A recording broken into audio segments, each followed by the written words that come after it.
and everything. It's oof. So I'm here, I'm back. There are more people now that wanted to join the meeting, so I sent all the emails. Maybe we can start, right? Do you want to start to admit people? Okay, yeah. That's okay. So wait.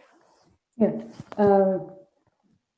It asked me if I want. No, Melanie, it's not necessary. We can do it. So okay, yes.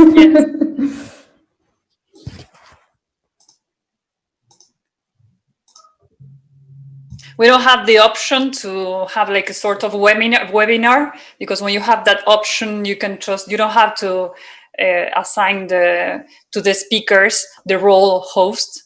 So I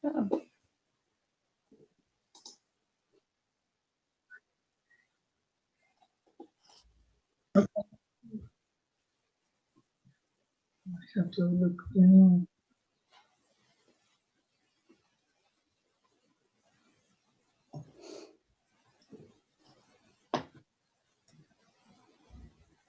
Cecilia, he didn't start to record, no? Do you know? I think that it's online, so. Okay. But let me open the link. Wait.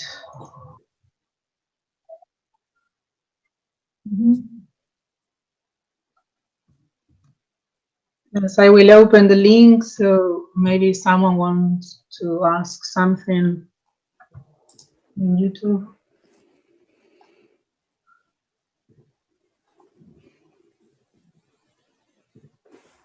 Yeah, I'm just a bit worried because it starts raining here, and I hope we won't have problems, but I'm just letting you guys know in advance. Yes, I will open the link, so maybe someone wants to ask something in YouTube. Oops.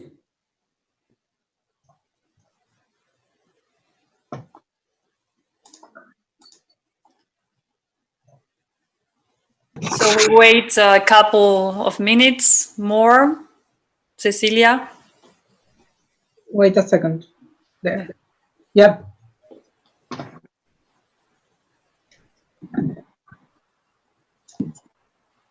Okay.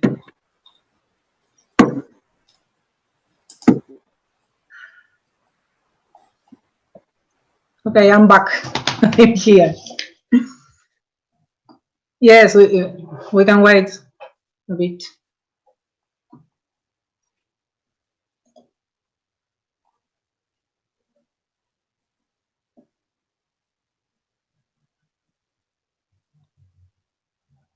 There is always this awkward silence while we wait, right? Well, I'll say hello to my sister. She's here as well. As you can see, Vanessa Beijamini. She's a pharmacologist.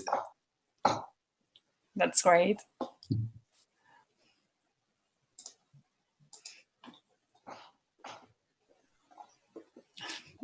She says hi. Will people ask questions, and can we answer the questions right away, or do you expect then we to reply the questions after the talk or something like that? Yeah, the idea is that you give a talk, then Melanie, then both of you discuss together, and after that the audience ask questions. Yeah.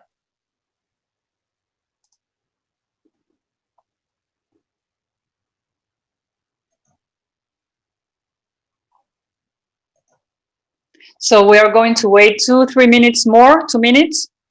Okay. Or yes, 2 minutes is okay, right? Yeah, that's fine. 5 minutes. We are in Argentina. Well, you are not in Argentina.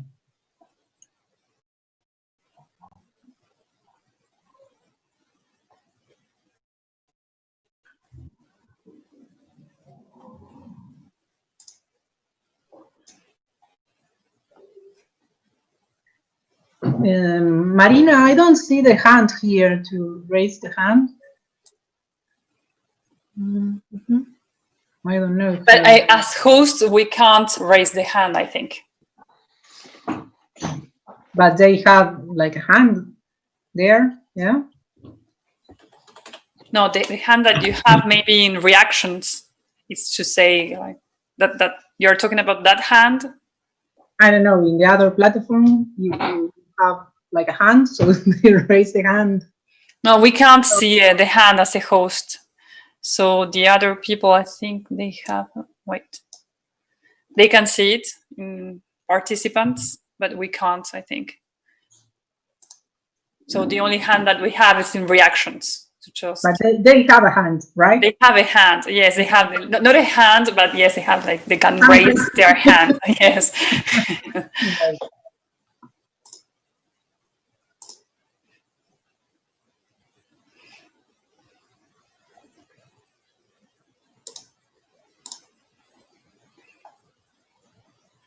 Oh, there is a hand. Great. Yes, it's a hand, Jorge. Thanks, Jorge.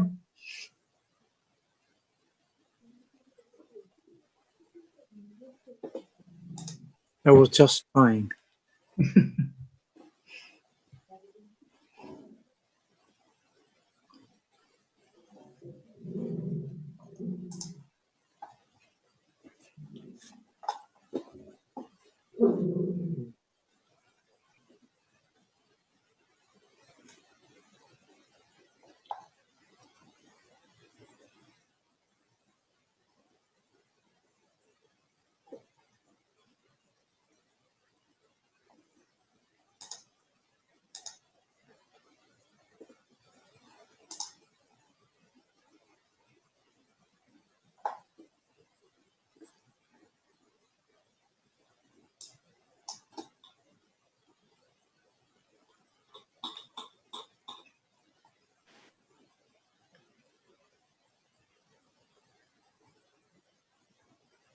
So do you think it's okay, Cecilia, maybe to start right now?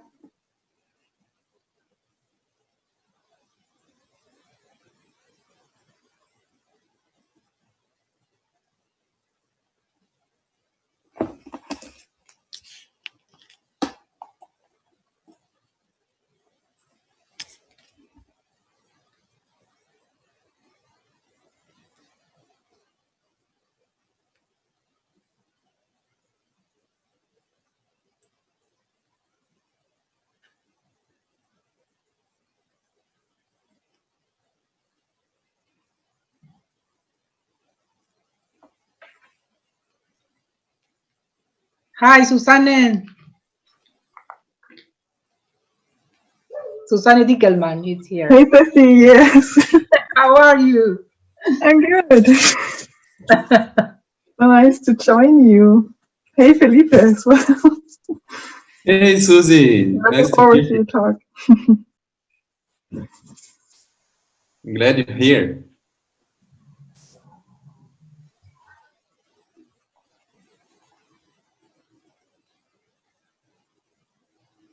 So I think, Cecilia, we can start, maybe. That's okay. So people will continue coming and entering, but Yes, we're going to start with the presentation. okay. Okay. So welcome, everybody, to our seminar, Building Bridges Between Philosophy and Cognitive Science. We are very happy to have you here. I don't have my video. Okay, sorry. And we are very happy to have you here. This is our second session, and it's going to be focused on dreams. I think I have a problem with my, sorry, you can't see me because I think I have a problem. I will try to solve it. So this is our second session focused on dreams and sleeping. And we want to thank the two institutions that help us to do this seminar. That is the institution, the Instituto de Investigaciones Filosóficas, de la Sociedad Argentina de Análisis Filosófico, and Instituto Tecnológico de Buenos Aires. And especially thanks to Diana Pérez, Tomás Balmaceda, y Dante Quienigiel. So, Cecilia, if you go, I will try to solve the problem with the camera. Okay. So it is a pleasure for us to introduce Dr. Felipe Beijamini from the Universidade Federal da Fronteira Sul and Melanie Rosen from the Trent University. So first, Felipe and Melanie will give a talk of about 30 minutes. After that, we will open the session for a debate between them. And finally, the audience will be invited to ask questions, and for that, you have to raise your hand. Felipe will be talking about Sleep Your Problem Away, Neuroscience of Sleep and Problem Solving. When you are ready, Felipe, okay. Yeah. You can share your screen. All right. So while I'm doing this, hello everyone. For some of you will be good night already, and some good evening. First, I'd like to thank Cecilia and everyone from the organization committee for putting this together. I think it's a beautiful opportunity to talk about topics that overlap in different fields of knowledge. I'm really happy for being part of this, and I hope I won't speak longer than 30 minutes. Please let me know if it takes too much time here. Okay, Cecilia, you can raise your hand and say, hey, Felipe, hurry up. I will be happy if you let me know. Just to introduce the topic, we'll be talking about sleep, and I love to show this figure. This is from a Science Advanced paper in 2016, where they evaluated the sky brightness at night. We all know that sleep in humans is supposed to be during the night, so the dark time. And as you can see, we are changing the way our evenings, our nights are dark. They are not dark enough. We cannot see the stars anymore in many places around the world. So it's just something to keep your minds open. When we talk about sleep, we are supposed to be sleeping during the night, during the dark, and we don't have too much dark everywhere in the world anymore. Topic for another moment, then we can discuss about biodiversity related to this, but today I will talk about sleep and problem solving, as Ceci told you guys. I work in a small university in Brazil, and it's very close to the border with Argentina. I'm actually 20 minutes driving from Provincia de Misiones, which I've missed very much. Since the beginning of the COVID, I'm not allowed to visit Argentina anymore.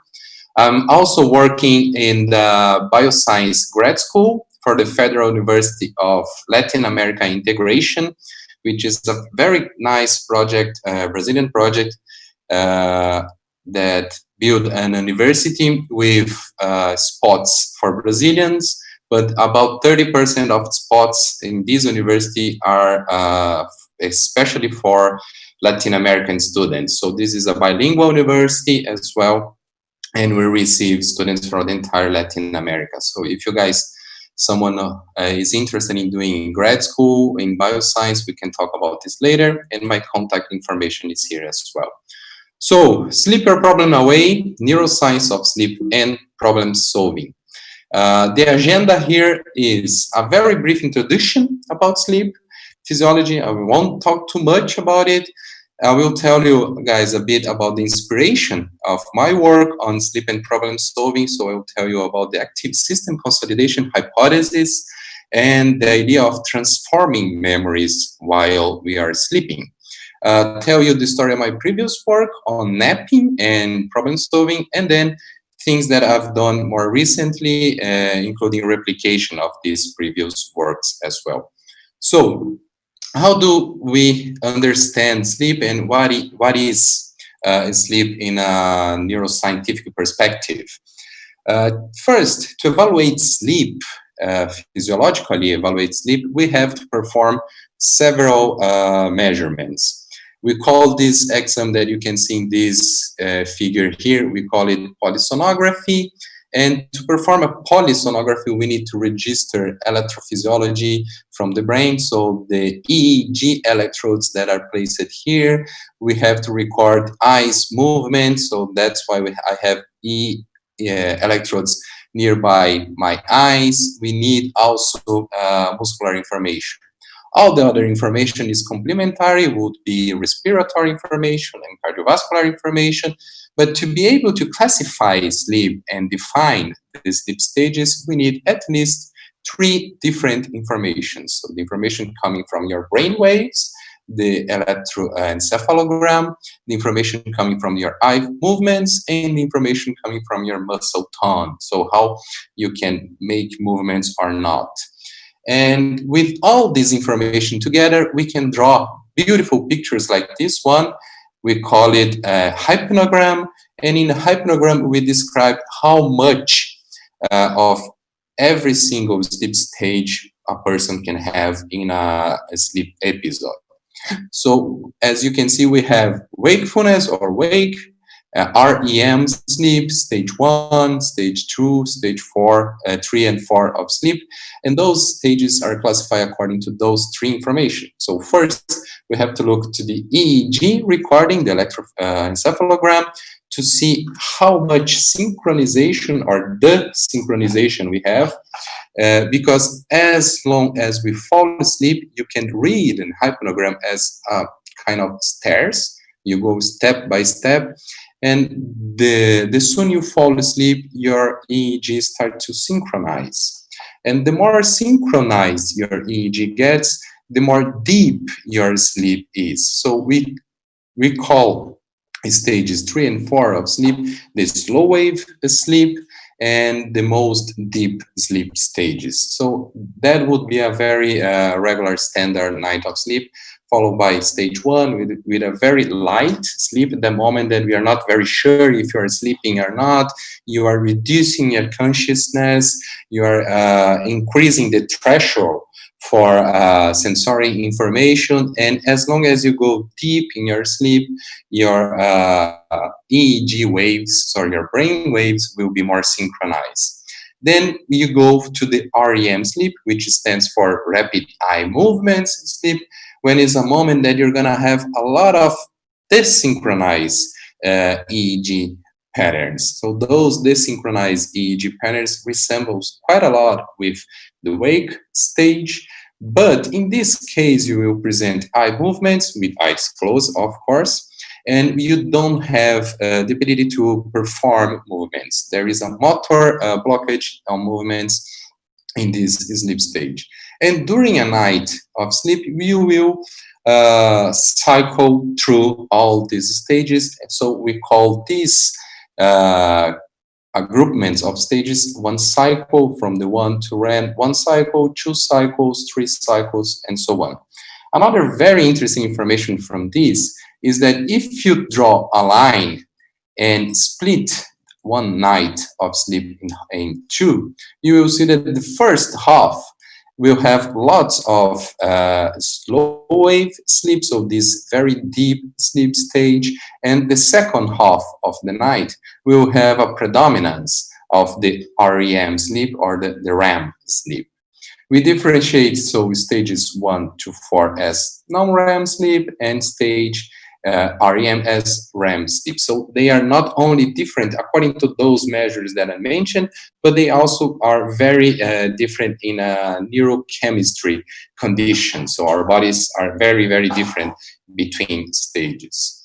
Also, it's important to mention that we do have some EEG markers and some electrophysiological markers for every single sleep stage. So slow oscillations will be these very slow brain waves that we can identify mostly during the stages 3 and 4.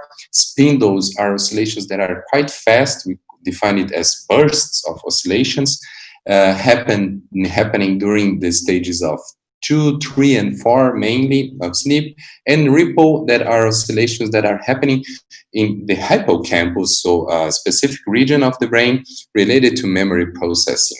How those oscillations are locked in and coupled, I would say, it may change the way we consolidate memories. And during the REM sleep, there is a predominance of very fast brain waves that we call theta waves. So this is just the main picture, very, very well summarized. Also, into the inspiration and theoretical background, everything that we'll discuss later on will be related to the idea that memories are transformed during sleep or reorganized during sleep. And here we have a summary of the active consolidation hypothesis. In the part A of the figure, you can see that memories, while being encoding or while we are having our experiences, memories will be storage in a temporary site, the hippocampus, and making some representation in the neocortex. That would be a very long-term storage site. And it's the conversation between hippocampus and neocortex that drives the consolidation of a memory to keep it for a long time. We call this system consolidation. And when we are sleeping, especially during the slow wave sleep, the stage that we have more synchronization of the brain waves, as I mentioned before, there is conversation between hippocampus and cortical areas in order to reactivate memory traces. Putting this in other words, let's see some representation of memories as engrams. So networks like this, the red dots here would represent memories that were recently encoded and built networks in our cortex. And in blue, we can see that memories that are recently encoded and building networks also in these temporary storage places called hippocampus. So while we are experiencing anything, we will have the hippocampus responsible for carrying episodic features of these engrams or these memories representation. And when we sleep, those different EEG markers that I mentioned before, so the ripple event, the spindle event, and the slow oscillations events will be responsible for reactivating our memories while we are asleep and reorganizing them in different ways. So they will be reorganized according to their activation. That means that they might get stronger memory traces, more that can last longer, or even memory representations that are getting less stronger, so weakness. And in this way, with this thinking, maybe during sleep we can build up new knowledge or new information. So you can see the sun in my face, and then I cannot close the windows anymore. So that's all I can do. Sorry, guys. I hope it doesn't bother you. So in this perspective, memories reorganized during sleep would be able to create knowledge or create solutions for older problems that we were not able to solve with incubation, or not able to solve only while thinking on this problem. Many people have been tackling this idea and trying to build up scientific paradigms to test memory reorganization during sleep.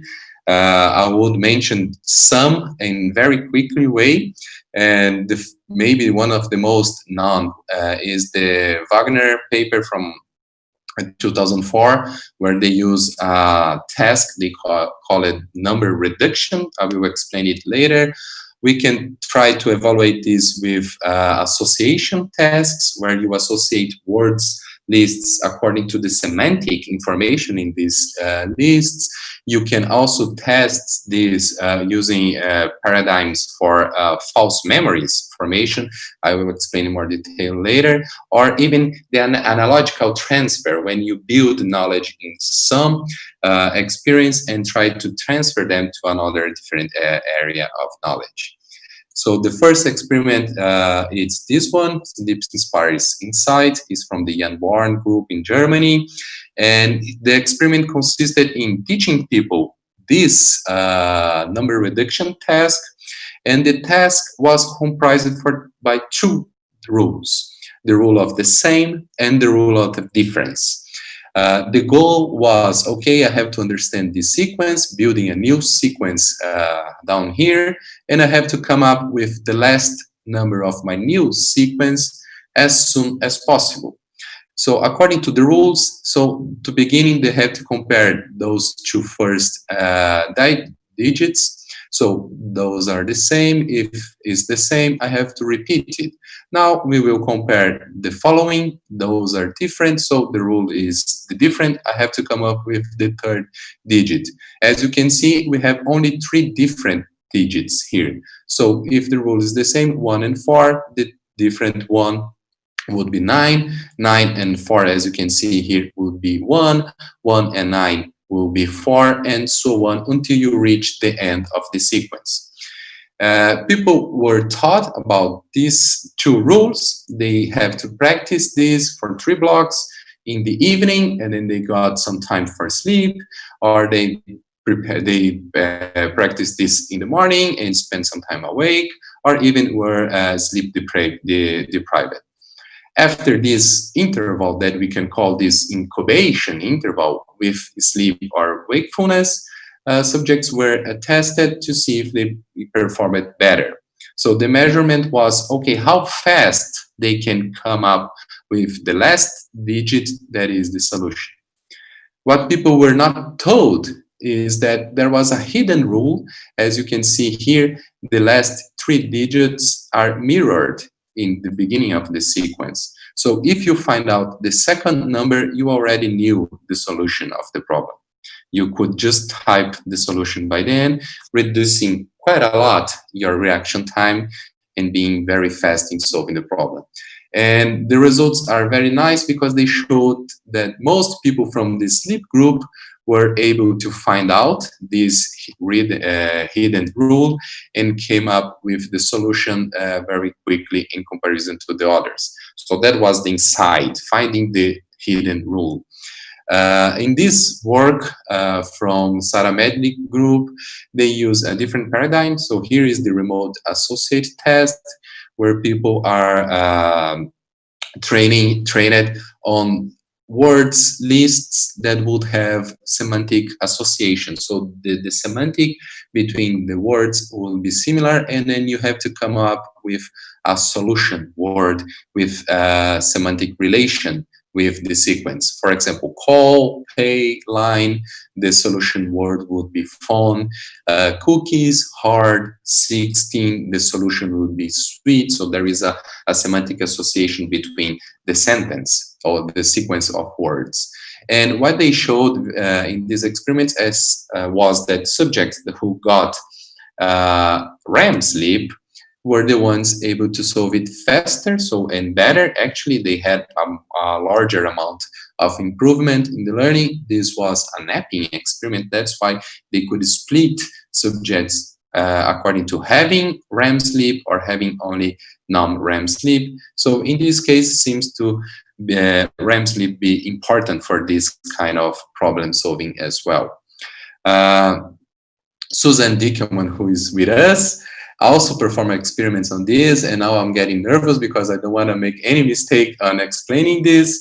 But in this case was using the false memories paradigm, which essentially means that you will teach people a word list, for example, hospital, bed, medicine, nurse, and then later on you ask them for recollection of those words, but you introduce new ones that would be related to your list but were not presented in your list. For example, doctor.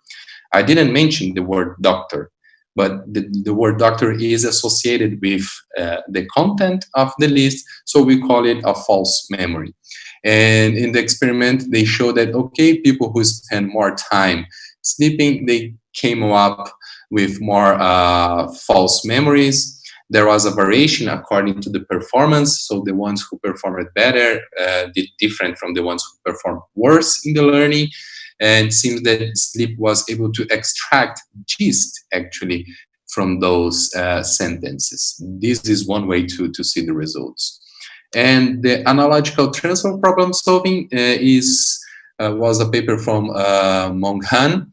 And what they did was teaching people how to solve spatial problems and to apply what they learn in different paradigms. So they learn one paradigm and they have to apply in a different one, and they could see that, okay, the ones who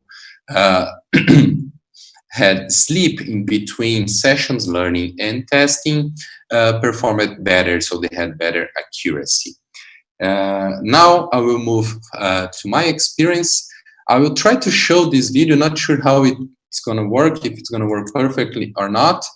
If not, please forgive me, just getting rid of the sound. Ceci, just give me a hand signal or something if you are seeing the movie or not. But the important thing on this, okay, I don't think it's going to work. But the paradigm here was 3D scenario. So you imagine you have a 3D maze, and you have to control your character around this 3-dimensional maze. And your character has to move from one point to the other point of the maze. However, you will have some obstacles. So to be able to overcome the obstacles, you will move things around. Basically, it's a 3D spatial environment where you have to solve and find a way to get to the other side. Basically this. The important thing is you are taught in one scenario, so you learn how to perform this in one scenario, then you learn in another scenario, and then you learn in a different one, and the problems will get harder and harder as soon as you move through the scenarios. Also, for the same scenario, so let's say scenario A, scenario B, C, and D, you will have problems that will increase the difficulty according to the levels. In this experiment, we did this sequence, so people will learn different scenarios, and then they move across the difficulties. And the instruction that we gave to them was, okay, you have to play. But if you don't solve the problem in 10 minutes, I will stop, I will turn off the computer, and I will put you in one of those two groups. We'll put you on a sleep group, on control group. They were all having the EEG recording, EOG, so the polysomnography standards, so we could evaluate if they slept or not, and how long, and stages, and so on. So that was the paradigm. So learn, try to solve. If you cannot solve, we will stop in 10 minutes and give you another opportunity later on.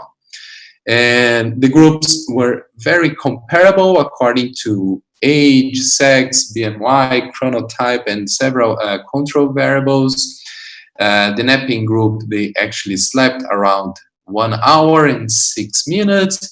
They had the different sleep stages, so the slow wave sleep. We could find subjects having REM sleep as well, and we found that the ones who had the opportunity to sleep in between sessions, so learning and testing, were the ones, the majority of them were able to solve the problem afterwards. So having the chance to sleep in between training session increase your chance to solve this problem. And what I like a lot about this result is that all the subjects who got slow wave sleep were the ones who solved it. And subjects who had REM sleep, there was one subject who did not, and every single subject who are able to record their dream, so we have a dream recall, were able to solve the problem as well.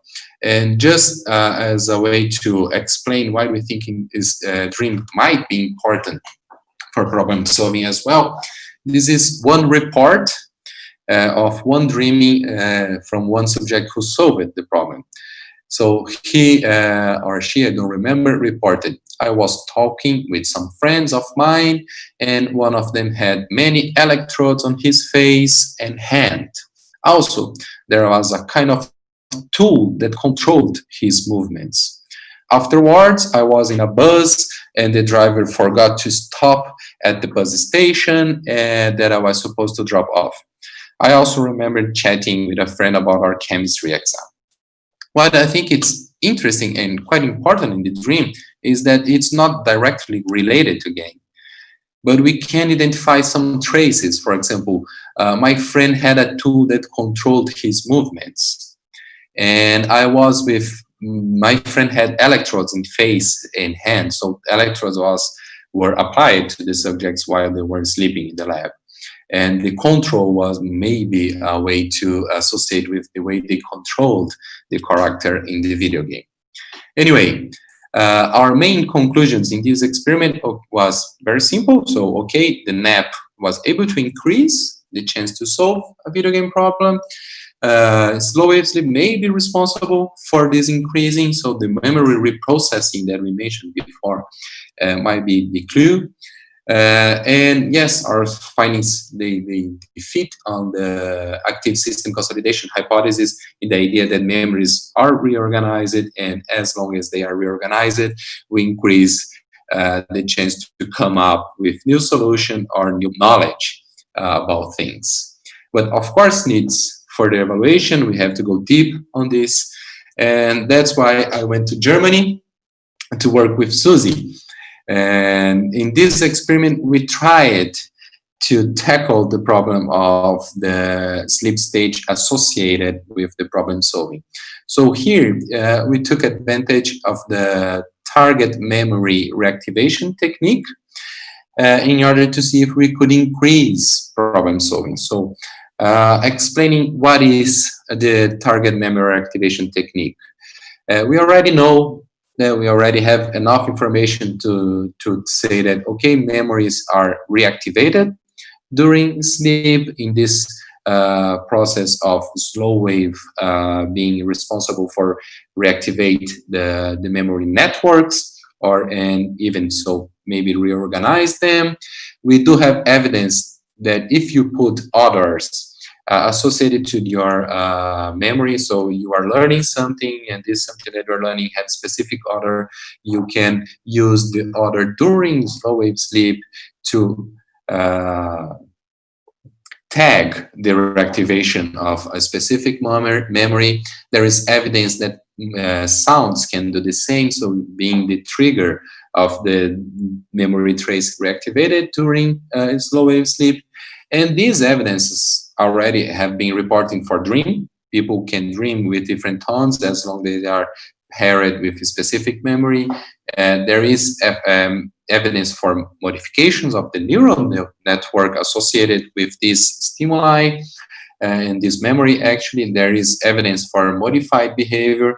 We just didn't know at that time if we could reactivate the memory trace of the video game, and this could result in a better performance in this paradigm. So this is what we did, and to do so we first wanted to see if we could replicate our my previous result with the napping experiment. So we taught people how to play the video game before going to bed in the evening, and test them in the morning. So this is experiment 1, comparing sleep group with wake group who learned the game in the morning and was tested in the evening. But to explore deep, we did this target memory activation in 3 different moments with subjects in 3 different conditions, actually. First, we trained people at the beginning of the night, and then we put them sleep, and used sounds to reactivate the memory during the evening, during slow wave sleep, during REM sleep, and another control group doing the same with wakefulness. We changed a bit the paradigm, so people were learning the same levels, and they were challenged by one level that was very difficult in comparison to the others. In this level, we knew that they have to learn how to use the video game tool in a different way. So the sense here was they learn how to interact with the environment. They learn how to use a crane actually to pick up boxes and move boxes around. But to be able to crack the problem here, they would have to use the crane to pick up the character instead of the box. So it's using the tool in a different way. And then we asked them to play another level to see if we could identify some transfer of the learning. I will jump to the results. What we found is that, okay, people that sleep more people from the sleep group were able to solve the problem the next morning. So they gained insight in this. They were able to change their behavior and come up with this new solution. However, when we compare groups who were, which memories were reactivated using the target memory activation, we could not find any difference at all. We interpret this as, well, I'll explain more following, but you can see that if we don't disturb sleep anyway, you can see the improvement similarly to the napping experiment. The results are quite similar. About 66% of subjects from the sleep group were able to solve, while only 22% of the wakefulness. We had 21 subjects per group here. And when we applied the target memory activation, we could not see any effect at all. Actually, there seems to be a reduction on the sleep effect. When we compare the sleep pattern of the subjects who solved the problem, so let's compare the ones who solved it with the ones who did not solve, we can see that the ones who solved the problem presented longer slow wave sleep duration. So they had more slow wave sleep in comparison to the others. And in this sense, our conclusions are okay. We replicate the results. We can see that sleep increases the chance to solve this problem. The ones who were able to solve were the ones having more slow wave sleep. So slow wave sleep seems to have something related to that. And when we target memory activated those memories, the sleep seems to not have any effect. The way we are interpreting this result is maybe when you use the target memory activation, the memory trace become so strong that we cannot come up with new solution. So they remember very well what they did, and they keep repeating what they did in the night before sleeping, and they cannot think outside the box. That's one way to interpret according to the model. And just to show, the result on sleep seems to be very, very sustainable. This is something that we performed this year here in Brazil. It's just a replication using 17 subjects in a nap group and 12 in a no-nap group. And we can see that they solve, more people from the napping group can solve the problem. So the protocol was the same. The only thing is different was, okay, they will take a nap and the other group will not. And we can see, okay, the results are, we can repeat the result in different populations.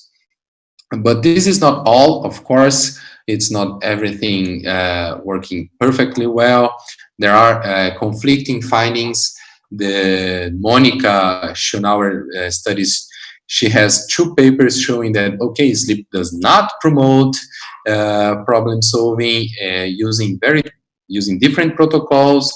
In this specifically, she performed experiments using magic tricks and very classical psychological problem-solving protocols, and they could not find any effect at all of sleep. Actually, they found that it's the incubation, it's the time that you spend doing something else and not sleeping that will aid problem-solving. But last year, the group of Ken Poller published a study showing, okay, you can target memory activate. You can reactivate a memory using this target memory activation technique and increase problem solving in your next day. So there's still some remaining questions. Now, I would say that we still don't have very, very clear the notion that which stage would be more important or associated with the memory reorganization that came up with new solution. Maybe there won't be. Maybe we need both stages, non-REM and REM cycling through the night to be able to do that. We are not sure about what happens during the target memory reactivation. The hypothesis that I mentioned is that maybe the memory trace got too strong. You cannot change it anymore, or you cannot come up with new solution. Or maybe you have to make it labeled, then being able to change. And well, we still have to check what kind of paradigm you can build, you can use to test problem solving during the night, because as you could see, we have different paradigms with different results. Also, we still have a lot to learn about dreams and problem solving. I would recommend the reading of this short review from Deidre Barret. What she did here was just a discussion about, okay, dreams can be related to creative problem solving, but we never ask the question about, okay, what is the function of wakefulness thinking? And we ask the question, what is the function of dream? And for her, it's something like, okay, the dreaming is just a different way of thinking, doesn't need to have a specific function.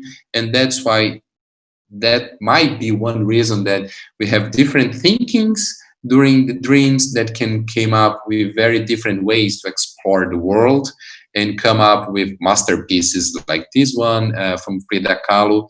She mentioned that this was something that she envisioned on her dream. Or even you can choose in arts or science, we have many reports that people came up with solutions or a different way of thinking while they were dreaming.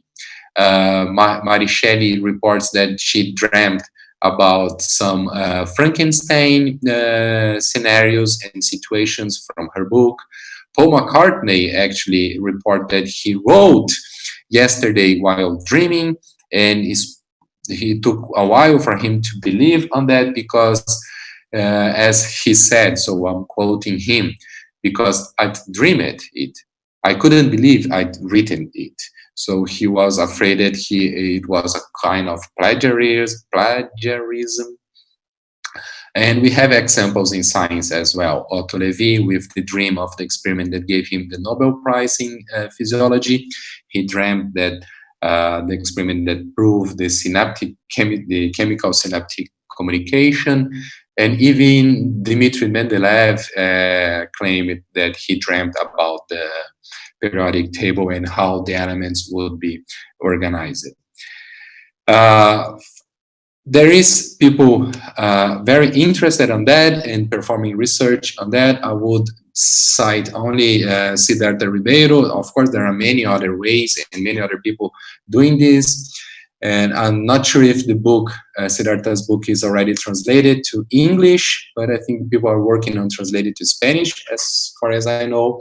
And in this book, he summarized his hypothesis on the function of dreams for problem solving and for him. There is a lot to do with anti-Revansour hypothesis that dreams would be a moment for testing hypotheses, a perfect moment where you can build your virtual world and test different hypotheses. And as you are doing this hypothesis testing, as you are experiencing this, you can come up with knowledge, you can come up with new solutions, but as a consequence of a different way of thinking and a different way that your brains or your nervous system will be working. I would like to thank Cecilia again and everyone from the organization committee and the Federal University of Fronteira Sul, which is my current employee, and the Science Without Border programs that allowed me to went to Tübingen and spend a year there doing the experiments I mentioned. Thank you, guys. I'm open for questions and we can discuss this later. Thank you, Ceci and everyone. Okay, thank you very much, Felipe, for this great talk. And now Melanie will be talking about sex, lies, and dream reports. I have just figured out how do I stop sharing screen here? Sorry.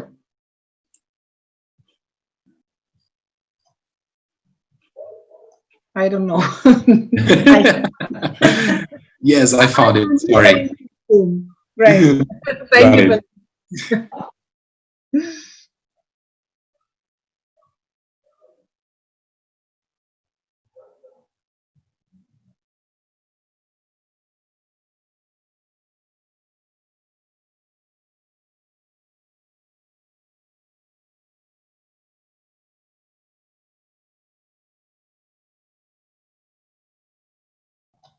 Melanie, your microphone is off.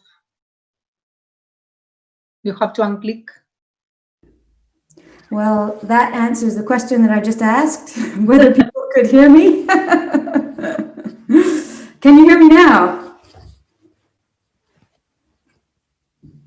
Okay, I'll just get my timer started so I don't blab on forever.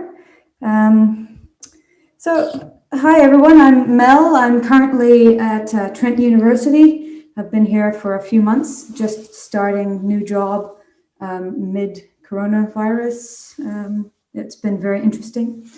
I haven't actually been into my office. I've been working at home, so I don't really know anybody. Anyway, I'd just like to start by motivating what interests me about the intersection between philosophy, cognitive science, and dreaming. Because I think when you study philosophy of mind, which is my main area of interest, to have a theory of cognition or a theory of mind, that theory needs to explain all possible conscious states or cognitive states. So, for example, if dreaming has some kind of weird cognitive aspect that is not explained by the target theory, then that will be a problem for the theory, and the theory needs to take dreaming into account to be a justified theory. Similarly, what we theorize about the mind has implications on what we have to say about dreaming. So some theoretical concepts might predict certain cognitive aspects of dreaming that we don't know about, and they could change our mind about what we think dreaming is. And we'll see a couple of examples of that. So there's a kind of two-way interaction between what we theorize about dreams and what we theorize about the mind. I'll also try my hand at a little bit of psychology, which I am very unqualified to do, but it'll be fun. Okay, so let's start off with a dramatic reading.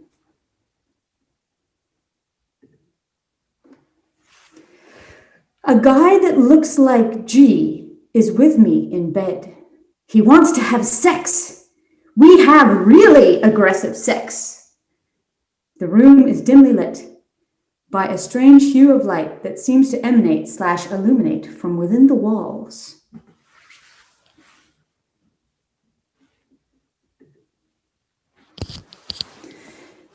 So, put yourself in the shoes of this person, or any situation in which you wake up and remember a dream, sorry. What do you do? So you wake up, do you tell your partner about it? Oh, I just had this dream. There was this guy that looked like G and we had really aggressive sex. Why don't you call up G and say, hey, G, I just had this dream. And there was this person that looked like you, and we had really aggressive sex. Maybe your partner is listening to this whole phone conversation at the time. Maybe you go online and you tweet about it, or you post your dream on Facebook. Okay, so you could do any of those things. You could just go, So that's one thing you might think about. What about if this was your dream? I had sex with my cousin. I went to the bathroom and she was naked, wearing a towel as a dress. Her breasts were exposed and she... You can probably see where this report is going. If I had a dream like that, I would not tell a soul. I don't know about any of you. I'm quite impressed that this person had the nerve to actually post about this in this publicly accessible dream database. Everyone on this database is anonymous, so maybe that might affect what you're willing to say or what you're not willing to say. So if you're interested in these dream reports, you can find, I think there's something like 70,000 reported dreams from various experiments also, I'm not sure exactly how you get to post on there, but the sleepinddreamsdatabase.org, I use that a lot for coming up with the kinds of experiences people actually have when they're dreaming. But what I'm interested in for this talk is you have these reports, and we might assume that, well, these reports are just reports about dreams. But an interesting philosophical question is, what exactly are these people reporting when they say they're reporting a dream?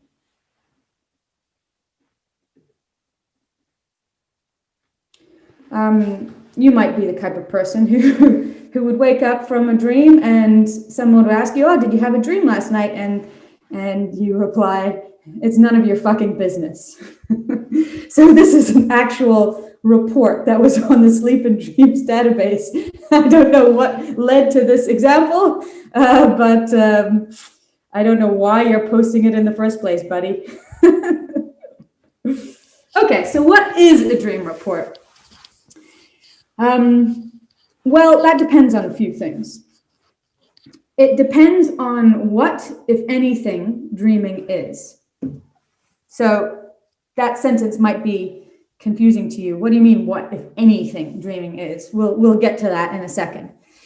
It depends on, assuming dreaming is something, your memory of the event. And it depends on your reporting habits. So would you report a dream in the first place? Some people would never report a dream. Some people, for example, hate others when they report dreams. They find dream reports really boring. And as far as telling a story goes, so when you're reporting a dream, you're telling a story, right, of something that you believe happened to you. These stories can be kind of, bullshit, right? They're just random things that happen. They're sometimes as a story, they don't have a beginning, middle, and end generally. They're just like, oh, there was this pig flying and, things exploded. And to the person hearing the dream, it can be really boring. So they don't want to hear your dream report. So some people, they don't want to hear dream reports and they never report a dream in the first place because, what's interesting about it? There's nothing interesting about it to these people. But let's assume that you would tell dream reports. I would tell dream reports in certain circumstances. I think I've even posted about dream reports on Facebook. So I'm guilty of that. Would you edit or embellish the story or change it in some way? Alternatively, would you just make it up altogether? You might think, well, who would do that? More on that later. Okay, what our theory of dreams, what our theory of dreams says has implications on what we should say these reports are. Okay, so your intuitive assumptions might be, you have a dream, you wake up, and then you either choose to report it or you don't. But certain theories have different explanations as to what exactly these reports mean. Okay, so the standard view, or the received view of dreaming, is that dreaming is a mental activity that occurs during sleep that's characterized by vivid sensory motor imagery that is often experienced as a waking reality. So you're in a dream, you don't usually realize it's a dream. You walk around, you do things, you might grab things, you see things, you hear, you may even smell and taste. You have some distinctive cognitive features like intense hallucinatory imagery, emotions that can be very intense and not very well kind of related to the event. So just weird, unassociated emotions. You have some strange bizarreness. Your experience might be similar to that of someone who's undergoing psychosis or delusional cognition, and very commonly, poor memory, which tends to fade upon waking. So if you think about how bad our memory of dreams must be, experiments show that usually if you're woken up directly from REM sleep, which was discussed just previously, so you know all about REM sleep now, Thank you. If you're usually woken up directly, you will report a dream around 90% of the time off the top of my head. So most REM sessions, dreams do occur. And in some NREM sessions, dreams also occur. So you might be having 6 or more dream sessions per night. And if you're anything like me, I might remember a dream once a month or so. So I'm forgetting a lot of the conscious experiences I have on a regular basis. Even if you remember a dream every night, you're still forgetting most of the dreams that you have. So your memory is very bad. And considering those dreams have just happened within the last few hours, that seems like very poor memory indeed. Also, your memory during the dream is quite bad. You might forget even who you are, what you do when you're awake and your waking situation and so on. Okay. So according to this received view, dream reports are like waking reports. So you have an experience and then you report it. And like waking reports, we have memory deficits, although the memory is much worse on average for dreaming. Okay. These are not the only theories. This is not the only theory in town about what dreams are. You have these extreme skeptical views about dreaming. So one such view put forward by Norman Malcolm in the 50s and followed up by Daniel Dennett in the 70s. This is the most extreme skeptical view, according to which dreaming, as we conceive of it, doesn't actually happen. So dreaming, as defined by generally experiences that happen during sleep, is not a thing. Okay, so dream reports happen, but dreams don't, in the sense that we think. So the definition of dreaming, according to these views, is actually the report, not the actual experience you have when you're asleep. So that sounds very counterintuitive. And it is quite counterintuitive. We also have a slightly less skeptical views about dream reports. So the views that dreams are imagination rather than hallucination. So most of us think, dreams are immersive hallucinations where, things are going on around you and you can interact with them and it feels like you're awake. So that suggests that the dream is hallucinatory, sorry. Imagination would suggest that dreaming is like, when you close your eyes, when you're awake and you just kind of let your mind wander and you kind of picture scenarios that happen. And there's quite a lot of interesting evidence supporting that view. That view to me, is counterintuitive, but there's much more evidence supporting that view than the more skeptical views of Dennett and Malcolm. You also have other skeptical views that say dreaming isn't as lifelike as we think it is. So when we wake up and we report really intense, realistic imagery and sensations, that's not actually the way dreams are. Dreams are kind of fuzzy and vague, and they can't really replicate waking reality at all. The reason we think they do is because of other cognitive deficits. So I'll go over those in relatively little detail due to time. Okay, so what was the motivation of Malcolm for coming up with this theory of dreaming, that dreaming is not a thing, the anti-experience thesis? The main reason for this is that they're just unverifiable. So if we were to report a waking experience, there are various ways of verifying that experience actually happened. We display behavior when we have an experience, and there may be other witnesses around to, let's say, see the same thing. If we are feeling an emotion or feeling pain, for example, there's particular behaviors that somebody would observe, and they can verify with our reports and with our behavior at the time that the experience is actually occurring. But the problem is the criteria for being asleep is that we're inert and we're unconscious. And the idea that we could judge that we were asleep, anytime, according to Malcolm, that you make a judgment, if you were to judge that you were asleep, you'd be wrong every time, because if you're judging, then you must be awake. Kind of sounds a little circular. But according to this view, I won't go too into detail about counter arguments to this theory, but I just want to talk about the implications of these kind of views on what it would mean to report a dream. So since dream reports aren't actually experiences, if this theory was true, what we would be doing is reporting nothing.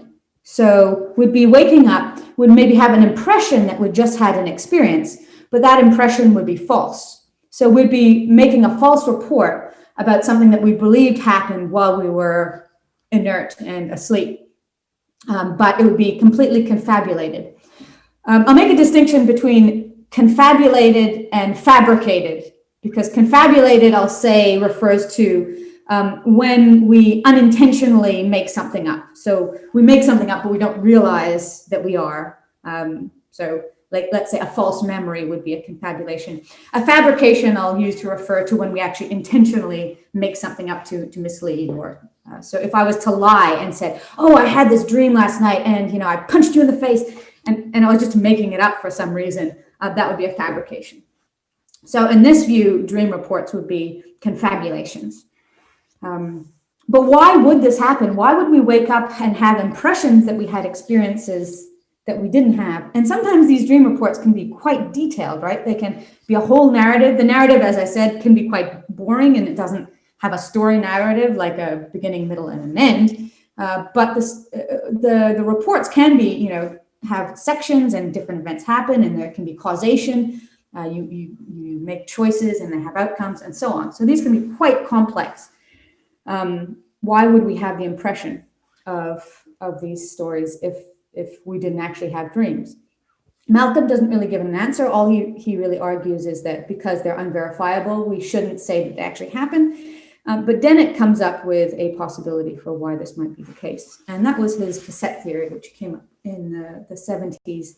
The cassette theory explains dreams as being like stored memories that are generated potentially during REM sleep, but possibly during some other time, maybe even awake. And these cassettes are replayed like stored memories on waking. So rather than having an experience in sleep, which is remembered and then recalled, rather there's some kind of unconscious process of generation of some kind of narrative, which is replayed like a memory on waking up. So we have all these false memories that are generated potentially during REM sleep. And this he comes up with to explain certain problems with the received view, like the inertness and the fact that we have such different brain functions when we're asleep to waking. It's difficult to conceive of having very similar experiences to waking when we're not actually having the same brain functions, a lot of different activity. So also some dream reports don't seem to fit in with this kind of theory of dreams just being reports of what we experience. And one example of things that types of dream reports that don't fit into your theory are these suspense dreams. So I don't know if any of you have had this experience. So okay, I'll explain the background first. So when you are, let's say, playing a sound in the background while somebody is asleep, they might hear the sound in a dream, and then if you wake them up and say, what were you dreaming about? They might make a report that includes that sound in it. So let's say you play some music, and you turn the music off, you wake them up, and they say, oh, I was in this bar, and then, this song came on, and they'll say it's the same song that you were playing. So, they actually heard it, but it got incorporated into the dream. Something that happens in some dreams, though, is that you have this kind of buildup to an event in which this stimulus, which couldn't possibly fit in, fits into the narrative perfectly. So the example that Dennett gives a few examples from the literature. One is somebody is in a shoot-off in a Western type situation, and then, you know, they draw their guns and they shoot, and bang, the other person gets shot, and then they wake up, and then they realize that a car has backfired. Okay, but that car backfiring kind of got incorporated perfectly into this narrative, which seemed to build up to it. There was another example of somebody in an actual experiment having water dripped on their face. And the story leading up to it was they were in an opera, and suddenly the roof collapsed and rain started coming in, and they went over to rescue one of the violinists or something, and then they started feeling the water dripping on their face, which seems to be like they were anticipating feeling water dripping on their face. So there are quite a few examples of this. And according to Dennett, it would make more sense that these kind of experiences happen if the generation process was happening during REM sleep, and then any sensory stimulus that was felt could be incorporated into the narrative generation process, which is then replayed as a memory on waking up, which is a false memory. Okay. So according to these views, we have these strange cassettes which are played upon waking, and essentially what you're doing when you report a dream is that you're reporting confabulation.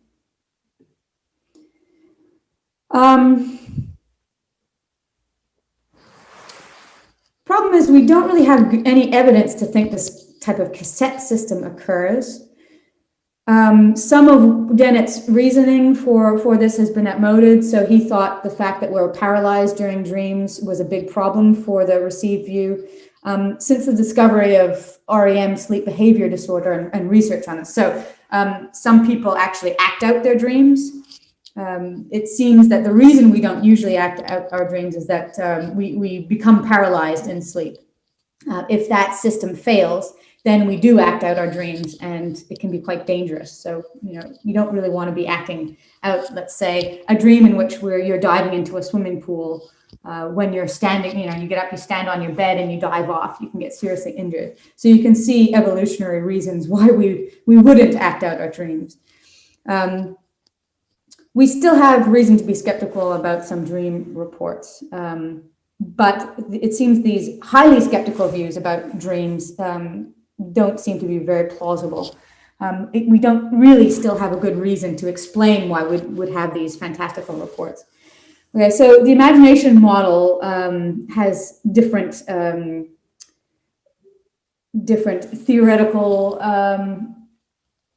explanations for what a dream report would be, and they would this view would still involve quite a lot of confabulation, if not to the same level as the anti-experience thesis. So if you're saying that dreams don't happen at all, then you have to explain why we make reports of something we never experience. But if you're an imagination model, you have to still explain why we make reports of experiences that don't seem to be like imagination reports. Okay. Also, if you have a extended mind theory or an activism about the mind, which means that our experiences of the world are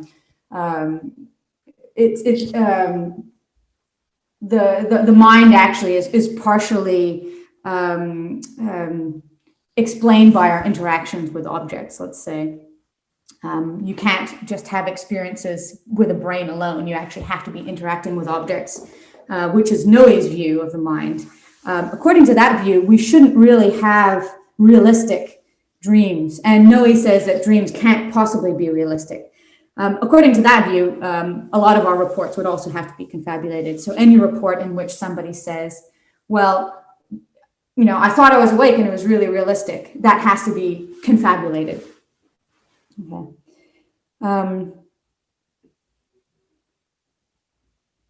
So an interesting thing about these views is that the type of confabulations that occur have to be relatively specific and systematic.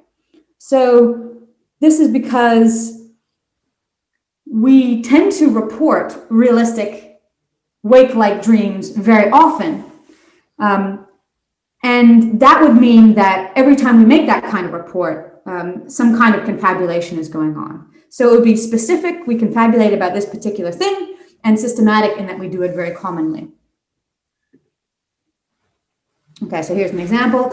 I was at a protest like the one I really attended, But when the cops threw gas, I wasn't prepared like I was in real life, and it hurt so bad that I fell and they arrested me. I was crying and I asked them what I did, but they wouldn't listen.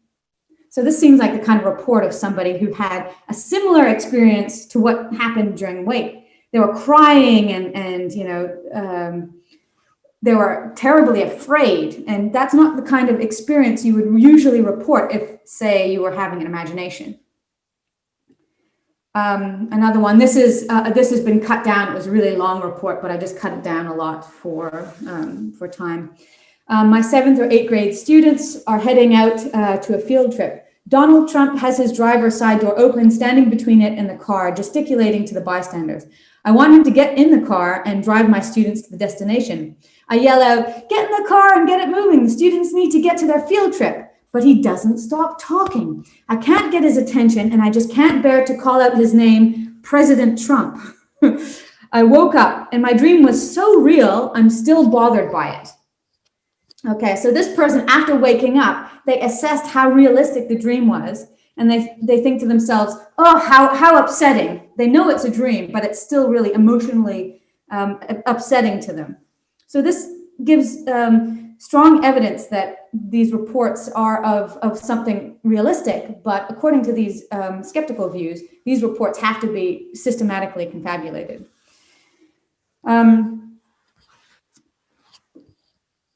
One could say that there is a lot of confabulation that does go on when we report dreams, and it's well documented that, for example, if you wake someone up from a dream and get them to report their dream, and then wait till later in the day or wait till a few days later, confabulation does occur. So according to Foltz in his book, Children's Dreaming and Development of Consciousness, sleep laboratory research has shown that there are systematic differences in dream reports that we make during the night on REM sleep awakening and later accounts of the same dreams given the following mornings. So you could say that by the time we're even naturally waking, confabulation may have already occurred in situations where the person is not woken up from REM sleep and asked to immediately make the report. But it still seems like this kind of systematic confabulation of these specific attributes of dreaming is unlikely. So why would people always say that or often say that there's realism, belief, and vividness if they don't actually occur? You could say that the lack of attentional capacity, so we tend to, in dreams, not be, well, I call it stupid dream brain. So when you're dreaming, you're often pretty dumb compared to your waking self. Not all the time, but quite common. You lack some higher order capacity like rationality, metacognition, ability to pay attention, and so on. And simply the lack of ability to pay attention might mean that you don't notice when things don't have any detail. But lucid dreaming seems to count against this. So in lucid dreams, we often realize, lucid dreaming is when we realize we're dreaming, and the attentional capacities and other higher order capacities tend to be, not always, but usually are heightened. And this realization that we're dreaming doesn't automatically dispel the realism of the experience. So you might go, wow, this dream is so realistic looking, instead of going, oh, it's a dream, it's fuzzy and things. So here's another extract from a report. I think to myself, I must still be dreaming. I'm very excited to do what I want. Chad and I look at each other, very happy to be dreaming. We start to kiss and touch each other, and I have an orgasm just by that. Everything is so vivid and real. Okay, I managed to sneak in another sex dream into the lucid dream example.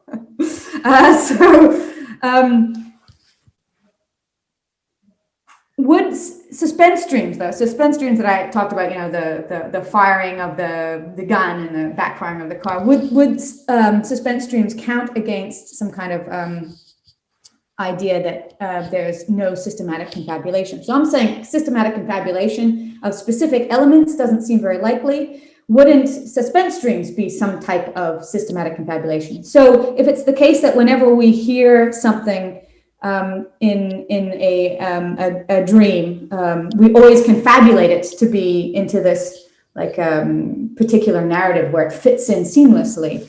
Wouldn't that count against what I'm saying? I would say no, because these kind of dreams are too rare. And it is often the case also that when you have this kind of sensation going into the dream from the external world, like the sound coming in, it doesn't actually fit into the narrative. So, you know, I'm dreaming that I'm doing work, and then there's a sheep baaing, and I turn around and there's a sheep there. And then I wake up and then there's a sheep sound baaing on my radio. That's something that also gets reported. So the experience doesn't really fit in the narrative at all. So the suspense thing does happen, but it's not super common.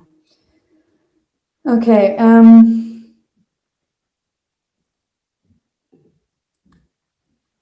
Okay, so what happens to what kind of confabulation does happen? I'll just hurry up a bit because I'm just on the edge of the time. When our memories fade, and this happens when we're awake as well, we tend to put elements together from different experiences. And some memory theorists even think that this is the nature of memory. So memory isn't about replaying, but generating new experiences based on different elements from different experiences. So it may be a strengthened effect in dreaming. Since our memory is so bad, we do more confabulating for dreams than we do generating our waking memories, just because of our poor memory. We're also really bad at remembering bizarre events. So if you experience something that doesn't fit into the kind of story you would normally tell, like you see a dinosaur, and you feel a sense of peace in the world. So that's something that could happen in a dream, right? You see a dinosaur on your face and you feel at peace. That might be something that you're more likely to confabulate, because you might remember seeing the dinosaur, but not remember the emotion that you felt. And then you might think, well, you might infer, I was scared. So you're more likely, if something lacks binding, so the characteristics don't really fit in a normal way, you're more likely to confabulate it into a way that actually makes sense. So I was really afraid when you weren't actually really afraid. Okay.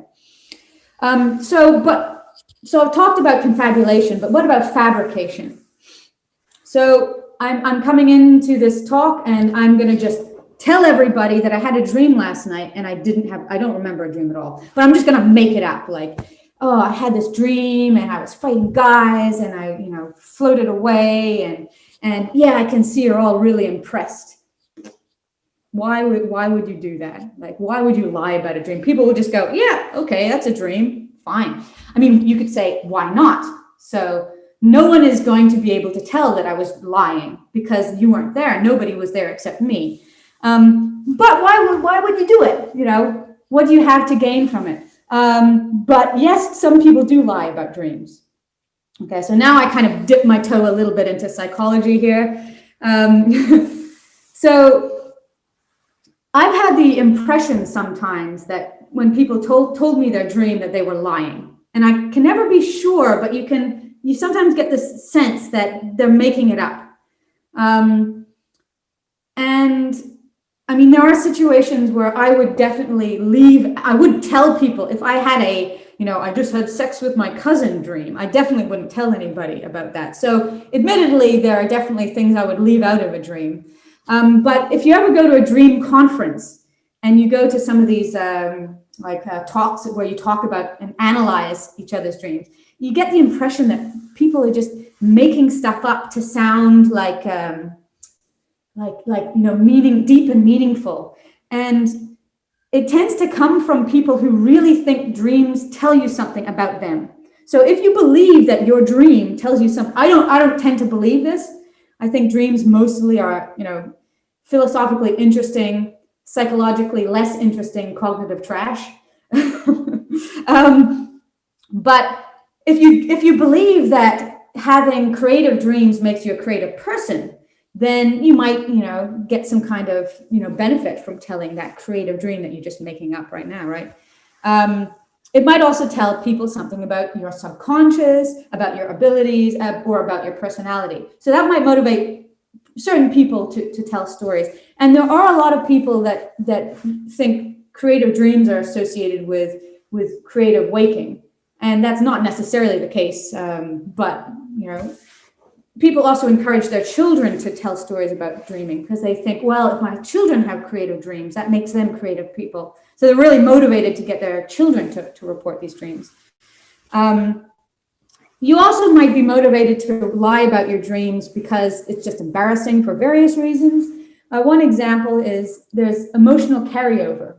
So you have a dream in which your partner cheats on you and you're deeply saddened during the dream and angry, and then you wake up and you're still sad and angry. And you like, oh, thank goodness this was a dream, but you still feel those emotions, and you look over your partner and you're angry at them. And it's irrational, and you know it's irrational, but it's also very common.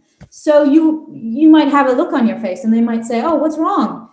You're going to lie. You're not going to admit, oh, you cheated on me and I'm angry at you from a dream. So that would be really good motivation to lie, right? Oh, you know, I had a dream about something else. So, you know, you might be embarrassed. Just a quick comment on parents who kind of get their children to lie. I love this. So this is from Eric Schwitzgebel, who some of you might know or might know of. I used to regularly ask my daughter about her dreams when she was young, about 3 to 4. I had the sense that she was making stuff up on the spot, which I've had the sense of too with adults. This seemed especially plausible on one occasion when at breakfast one morning, I asked her what she had dreamed. She looked around the table and her eyes landed on the salt shaker. Salt, she said. I dreamed about salt. Another example from another friend. For some reason I can't see the top anymore, but wait. My 3-year-old daughter told me her dream this morning.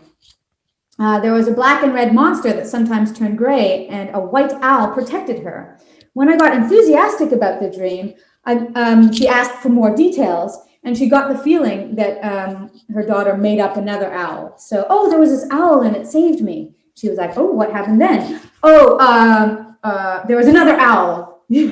So she's getting some kind of positive reinforcement from the parent, and they're motivated to make up some stuff because they see that the parent finds these dream reports really important. Okay, so just to summarize, according to some theorists, dream reports are entirely fabricated, and they would report something that never happened. Whereas according to others, they would have to say that some elements of dreams are systematically confabulated, specifically and systematically confabulated. So, for example, their immersive nature, the belief that we're awake, and the details depending on the theory. Others think that dreams can be reported accurately, but confabulation occurs occasionally, such as Jenny Vint, or is common, such as me. I think I wrote a 2013 paper on that, due to memory deficits and bizarreness.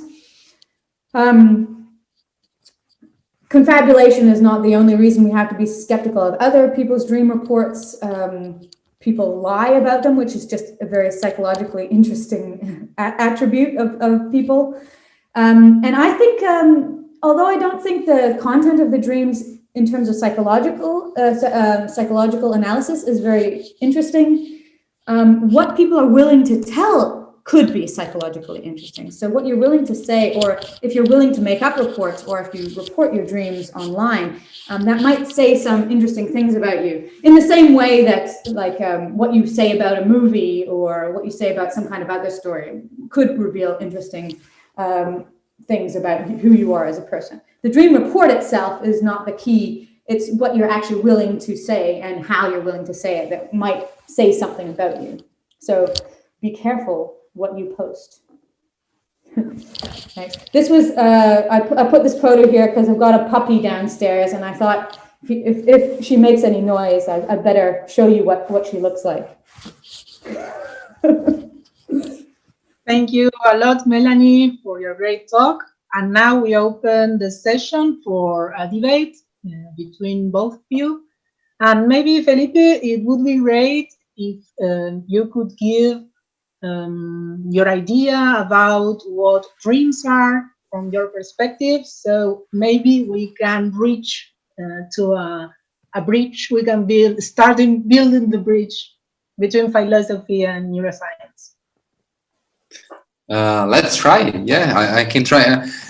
I do have a view, and I'm impressed about Melanie talk because I learned it a lot and put me thinking harder on my view. Actually, now I'm a bit more okay. Let's choose the words wisely, because I have similar understanding as Siddhartha Ribeiro, as I mentioned before, that the dreams could be a moment of hypothesis testing. So as our brains would be in this condition of less information from the environment, so our threshold of identifying information, environmental information, is higher, so we don't have to process that much information. So our brains will be free to build up an imaginary world and test hypotheses. So that would be my interpretation or my way to see as from a neuroscientific perspective. Problem solving would be a way to test this. So if people dream more about something that they learned, there could be a way to tackle the problem. But it doesn't, I don't think it solves one of the main questions that Melanie rose, that is, the dream is the report, right? I think that's the main point in my understanding here. Am I right? Am I wrong, Melanie?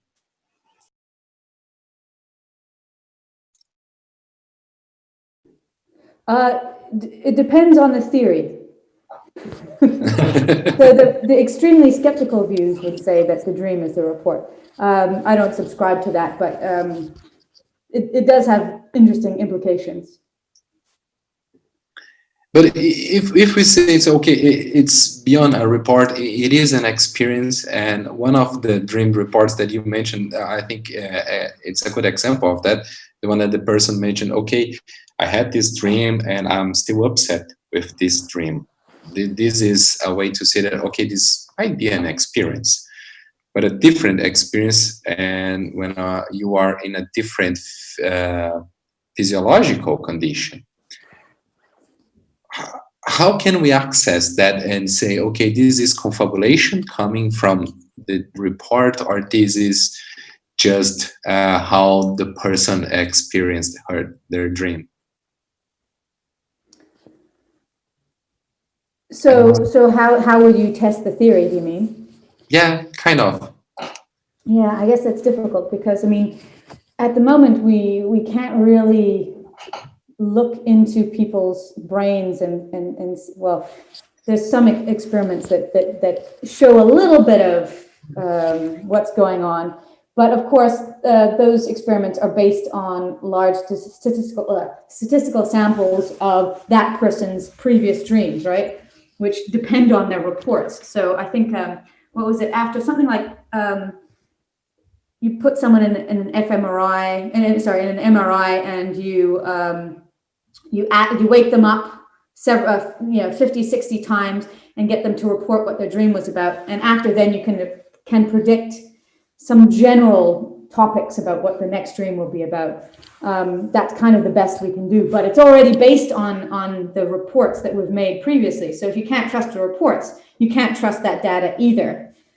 So I guess the only thing you could do would be to get enough information about the brain of the waking person, making reports while it happens, which are verifiable, and then apply it to dreams. But I don't know if we'll ever have that kind of technology, right? I mean, I agree. I agree with you. I think that the problem with that experiment you mentioned is just, okay, it was built on several experiences and several repetition, and that put me then. You put me thinking while you are discussing about the confabulation. If this is for something for discuss together, and if anyone wants to jump in, it will be welcome. If the confabulation comes with the dream report, can the confabulation came from a story we are telling? How different would it be from a story I'm telling from my young age? Oh, so How different those reports will be. And the report, okay, I'll tell you a story about when I was children, and then I can tell the very adventure story. And how do we know if that story is a confabulation? And could this confabulation be related to the confabulation that we are mentioning about dreams? Dreams?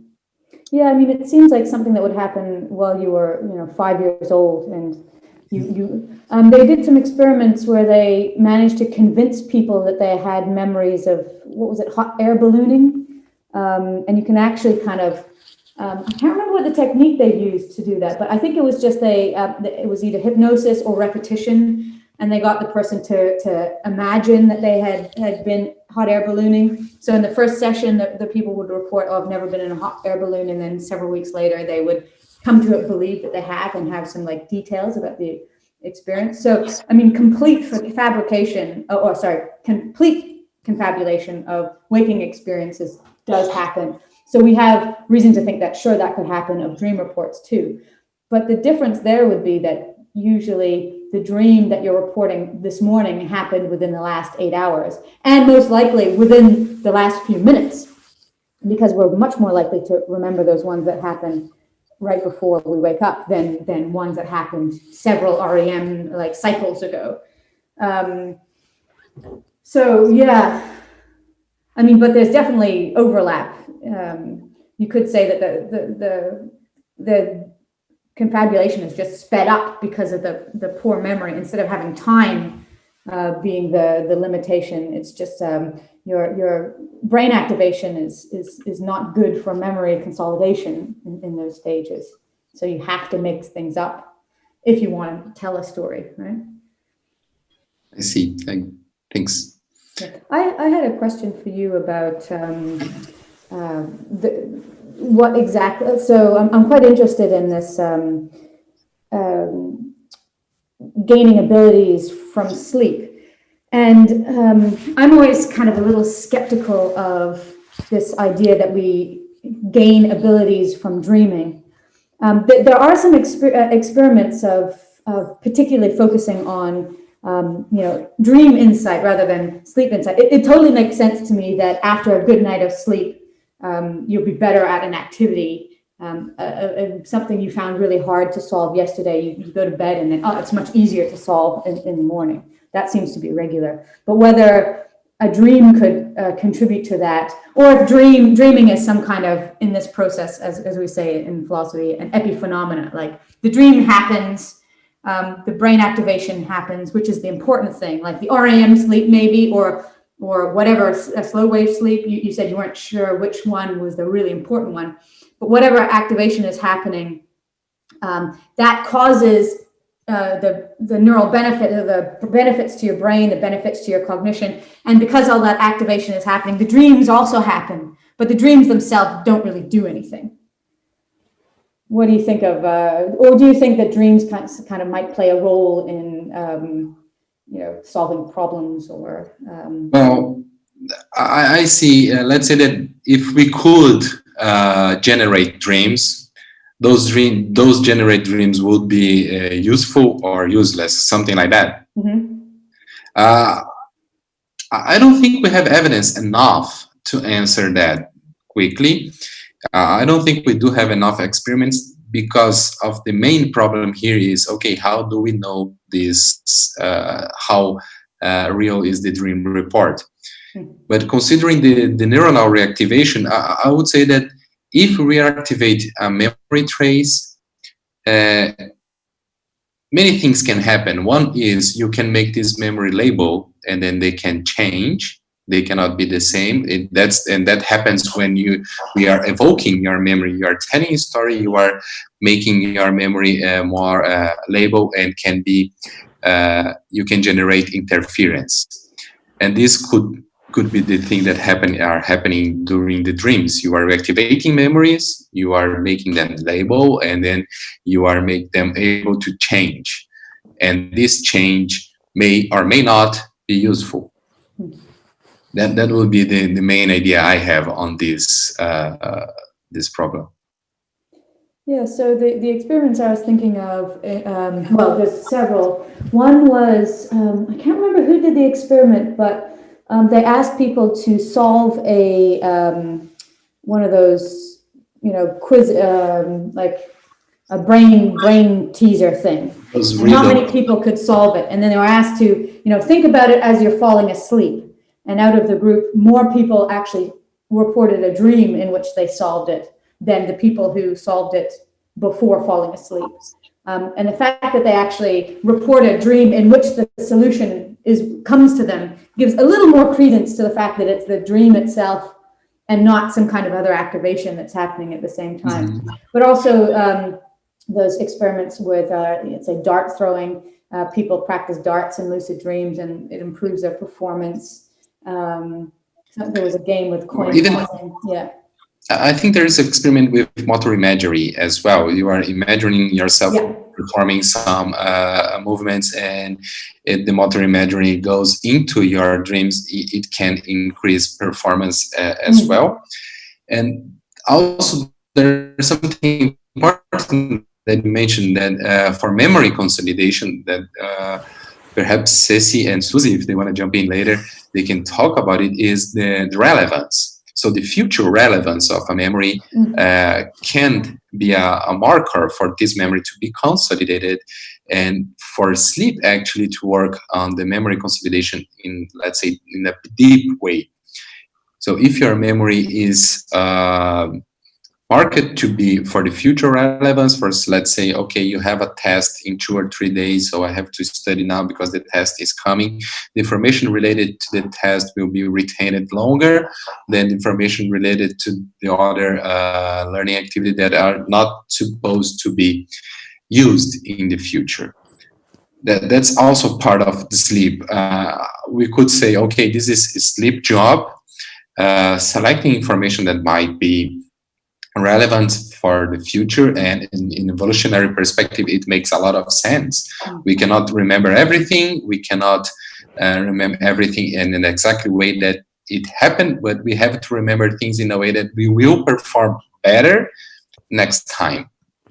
I think that would be the main evolutionary reason that we keep this sleep period in a cognitive perspective. Of course, sleep will be important for non-cognitive process as well, but in the cognitive process, the main reason of sleep, okay, this moment and what is happening right now must be important to keep me alive in the next experiences.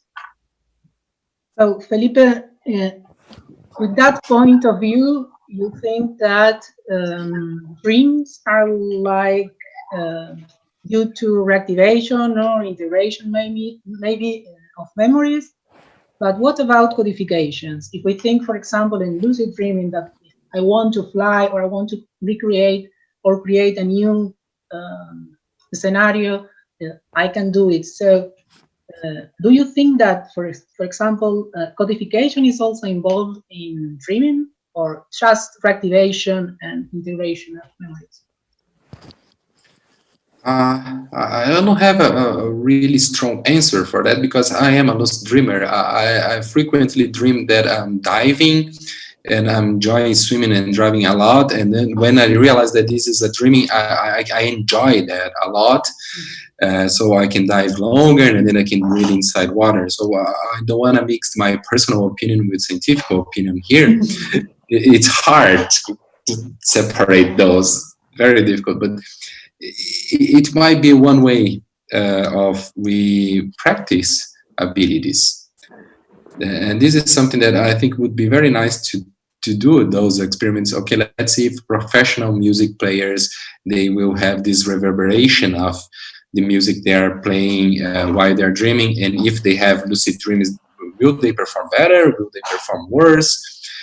Will they compose better or worse? I think this is something that we can take a look, and I don't remember reading too much about it.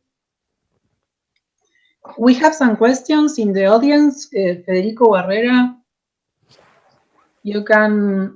Yes, yes, it was a comment about something you talked about a while back, but anyway, I wanted to comment that A while ago, Alex Huth, a researcher who uses fMRI to study many things, dreams among them, showed us something really interesting with respect to this this problem about, do we really dream or do we make them up afterwards? Well, they trained a computer with machine learning to using like 10,000 videos from YouTube, and then using recordings from many brain scans with fMRI to actually predict what a person was dreaming about. So using a lot of brain scans, they now brought a new participant to the fMRI, and they waited till he went to sleep, and they could recreate what he was dreaming about using those 10,000 videos. They had trained another machine learning thing, I can get the word right, and another classifier to try to recreate that thing the participant was seeing. So they could then wake the participant up and ask him what he dreamed about, and they could correlate what he told with what they could infer using the classifier with the videos and the previously recorded brain scans. I don't know if you have seen anything about that, but I thought it was very relevant to what you were discussing. Yeah, I think that's similar to the experiments I was talking about just before, about getting people to report their dreams after having fMRI scans and then reporting the basic content of the dreams. I don't recall The difference here is that they actually made a video about what he was dreaming about before asking him what he was dreaming about. And then they could correlate what he said with the video they got simply from reading their brain scans. Yeah. What areas in the brain activated during the sleep and such. Yeah, I guess, I mean, if you're being if you're having a skeptical view like Malcolm, that wouldn't go any way towards proving that the dream was conscious, or if the dream was just generation of these false memories that then are replayed upon waking, right? So we're relying upon the report to get the evidence to correlate with the fMRI data, I presume. No, but how could that be fabricated, since they have a video and a person who says what he dreamt about, and it's actually the same as the video? Yeah, so if you had fabricated the conscious experience rather than just having like Malcolm's view, which is just that you're replaying these cassette tapes, you couldn't really, you couldn't use that evidence to disprove Malcolm's theory. Dennett's theory. So Dennett's theory is that the REM processes your cassette, which is a metaphor. It's not a real cassette, of course. That gets, another way you could say it is that you become conscious of that upon waking. So yes. If an fMRI scan can access the generation process and make a video of what that would look like when you become aware or remember the false generation process, you couldn't actually distinguish between if you were conscious of that process during sleep or not. Okay.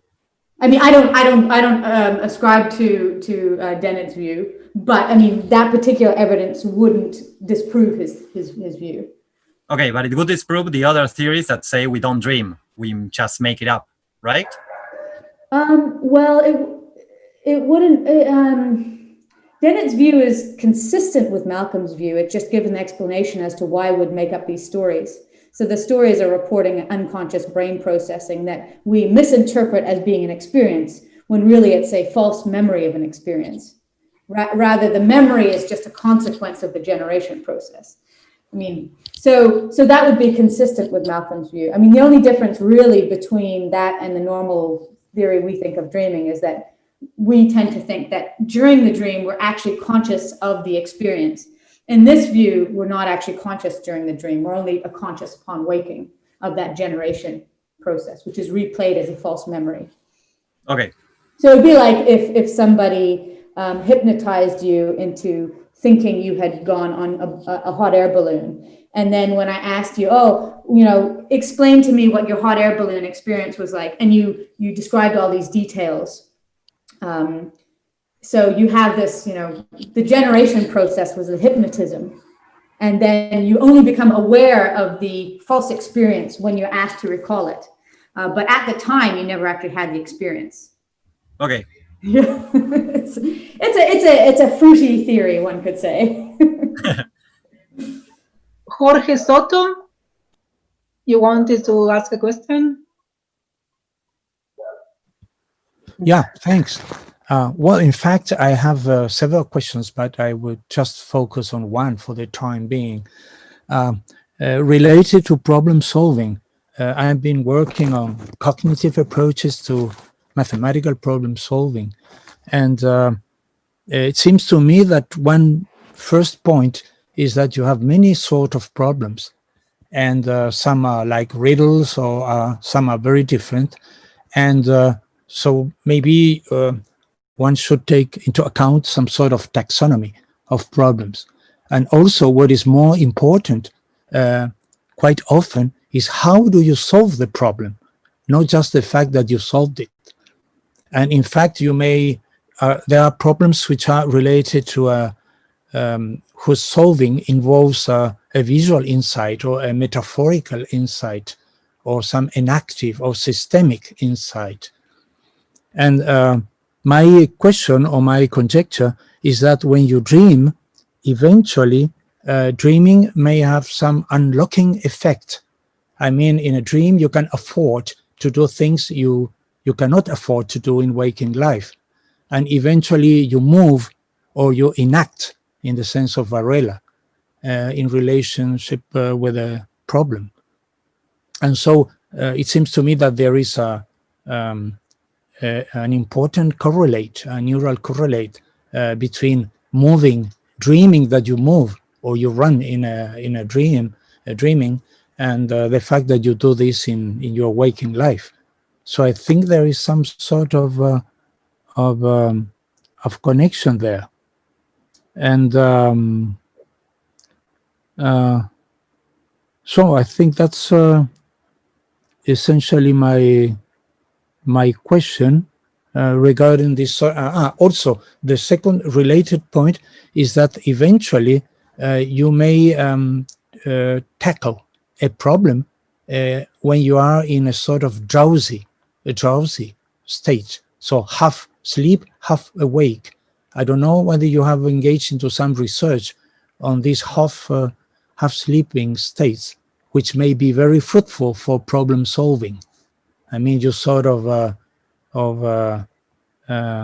lose your grip, you relax, and so eventually metaphors emerge or images and so on. That's it. Thanks, Jorge. I think the first part is absolutely important. When we check the literature on the association between sleep and problem solving, you will realize that we do have very different ways people are approaching the idea. So we have problems that would be more mathematically related, problems that would be more related to the ability to transform on spatial, problems that are semantic related, or problems that would be kind of mental, let's say mental riddles. You have to solve these mental riddles. So they are absolutely occupying or using very different cognitive machinery, let's say. And the effect of sleep on it would be definitely would be different. And that's why we tried with this 3D environment and as a maze.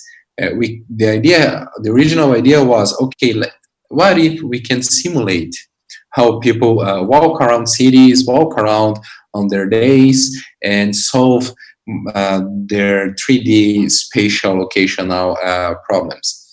It was, at that time, was absolutely difficult to think on mazes like that. And then we came with the video game while my supervisor's son was playing. So we started looking to that game. Okay, there are some of the essential properties that we want to tackle here, which is the 3D environment, the ability to solve spatial problems, which are evolutionarily important for us. That's why we chose that paradigm. But we lack actually replication from independent laboratories. It's only data that I came, or even 1-2 labs came from. Also, we don't have a really good paradigm with continuous variables, because usually the problem solving variable would be, yes, you solved the problem, or not, you did not solve the problem. So no one is as long as I know, no one is actually tackling how the strategy that people use to solve the problem, to come with a continuous variable, or even how motivated they were in order to learn the problem and then trying to solve. I think this is something also that we have to keep in our minds and put more effort. I would love to see more research on that. And I don't think I remember the last part of your question. I'm sorry. This was related of half-awake state, where yes, you can have new insights or drowsy. Perfect. Yeah, I can remember from the top of my head one experiment from Robert Stickold lab, where they trained people also in a 3D maze, and people would have to drive this virtual character around the maze.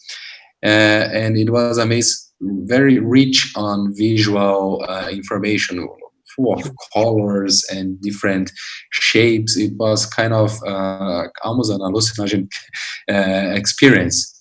And then they asked people to fall asleep, but they did not let people fall into deep sleep. They woke up people on stage 1 and stage 2, as far as I remember, and asked them to give a report and to play the maze. I don't remember the order, if they gave the report first or later, but they found actually associations between the dream report, so the report on what was going on in their minds on this stage, and the speed on how they solved this maze. I think this experiment was also replicated as well, as far as I remember. They do have 2 papers on that, but this is the only one I know. I also would be interested in performing this and do, but it's quite difficult because you have to have people watching the EEG while they are doing the experiment. So you have to keep someone watching the EEG and make sure that they will wake up people before they fall in deep sleep, and this is not that easy, it seems to be. I have a small response to one of the first things you asked about whether people kind of use, I think you said like metaphor or kind of solving problems in an indirect way. I just quickly looked up this experiment that I briefly mentioned before. It was actually researched by Dement. He got 500 undergrad students to do this, try to solve this problem, and then see if they could solve it in the dream. And one of the dreams was quite metaphorical. So I'll just describe the case. So the quiz is the letters O, T, T, F, F, and so on, form the beginning of an infinite sequence. Find a simple rule for determining all or any or all successive letters. According to your rule, what is the next 2 letters of the sequence? Okay, so that's the quiz. So the numbers, the letters are O, T, T, F, F, and then you have to try to work out what the sequence is. And they ask, I'll give it away because otherwise the example, I like to tell people to try it and actually go to sleep and try it themselves, but I have to give it away. So the trick is that it's the first letter of the numbers, 1, 2, 3, 4, 5, and then 6, 7. So the next in the sequence would be S, S, and then you can work it out. But not many people work that out immediately. So out of the 500 undergrads, they tried it on. 2 knew the answer right away, and 7 solved it in their dreams. And one of the dream reports was, I was standing in an art gallery looking at the paintings on the wall. As I walked down the hall, I began to count the paintings, 1, 2, 3, 4, 5.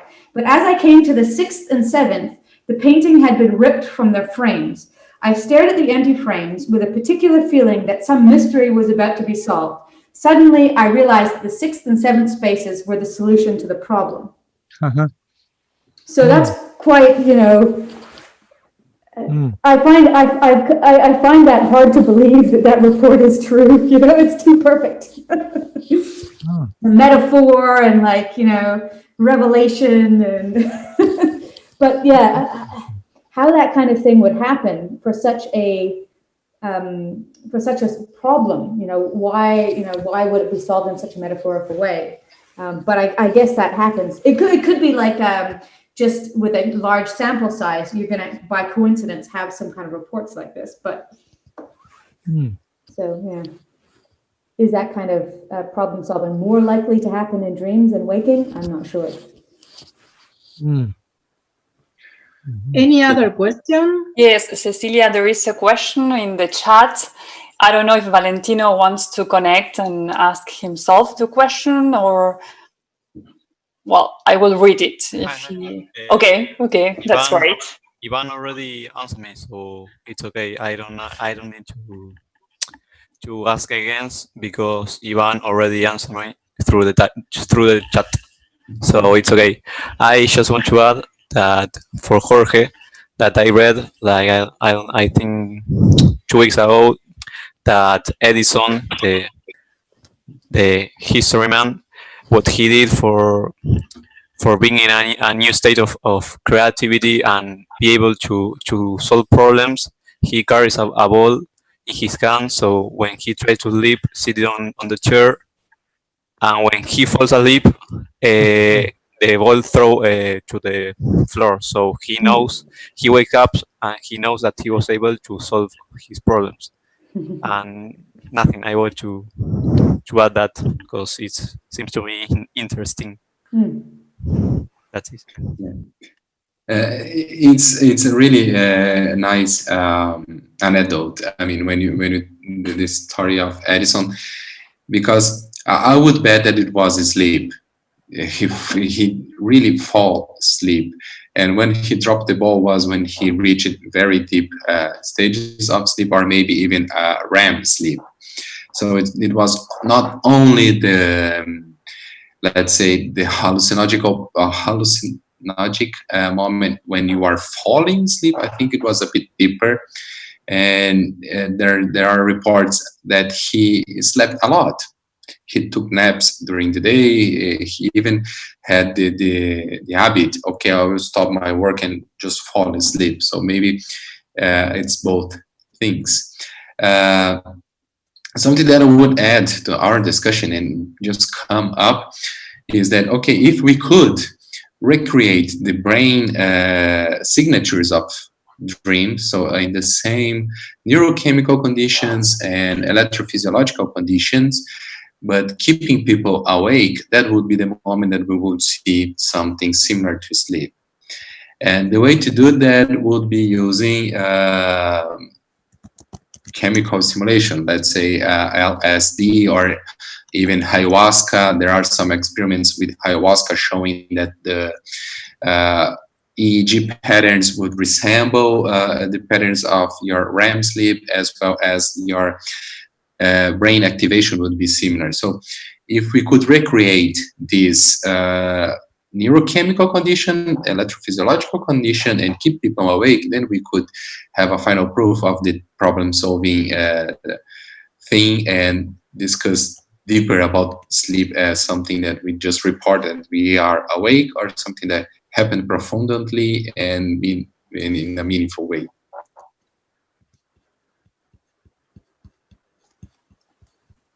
I don't know if someone else has a question, because I don't see any hand. So it doesn't seem so. Well, I have some questions, but I don't know, because they are, maybe we already spent 2 hours for the talk. So just a little comment. Maybe, do you think that sometimes maybe people, they can't really differentiate the sleeping from the dreaming? So when they wake up, maybe because they were solving some problems that are more related with the consolidation processes of memory, then they try to justify the fact that they found a solution with the narrative, with the dream report. Can it be something like that? So that was the question. And the other question that was mostly related with the example, Melanie, you gave about this emotion that carries over when we awake after an intense dream, or yes. So that would be a sort of a different thing, right? The opposite. So it's something that it happens in the experience or during the experience of dreaming. And it wouldn't be a sort of proof that we are experiencing something during dreaming, because we just wake up and we feel angry towards our partner, or maybe very scared, and there's no reason to feel like that, except if it is a sort of continuation of the emotion that we were before. So it was mostly those questions that I have. So yeah, I mean, I said I was suspicious about that dream report that seemed like too metaphorical and perfect. I mean, what you said there, having, if the fact that you're well rested and in the morning after you wake up, your cognition is just better than it was during the lecture where you were asked to solve this puzzle, and then you wake up and you have the solution, and then you kind of confabulate, well, I solved it in a dream. That could definitely be the case. That's a good way of explaining my skepticism. But the second thing was the fact that yes. That's I think some evidence. I think the best evidence against the anti-experience views are the lucid dreaming experiments, where they actually have one or mostly one-way communication, but sometimes two-way communication between the sleeping person and the experimenter. So using eye movements to indicate. So you're in your lucid dream, and then you realize that I'm dreaming. And and you remember that you're actually in an experiment right now. So I'll do my little flick, flick, flick, flick, and then the EOG picks it up, and the experimenter can see that you actually become lucid. How could you possibly communicate if you were unconscious? That just doesn't seem to be possible if the anti-experience views. The only thing you could say is that, well, maybe lucid dreams are a special type of dream, because you can't do that kind of communication in regular types of dreams. But I think it's just not plausible to say that no experiences ever happen when we sleep. Yeah, I think there's something important on this, that why you must be absolutely unconscious? Why we cannot consider like continuous state of consciousness, that you are part conscious or just a little bit, or conscious enough that you can remember that you are in an experiment, but you are still not conscious enough to talk or do something more complicated than eye movements. That's something that we have to keep in mind as well, because if we do have this evidence, they are a little bit consciousness. and there's people discussing that. I think Alan Hobson discussed a little bit about something that he called proto-consciousness. That would be also evolution of consciousness. I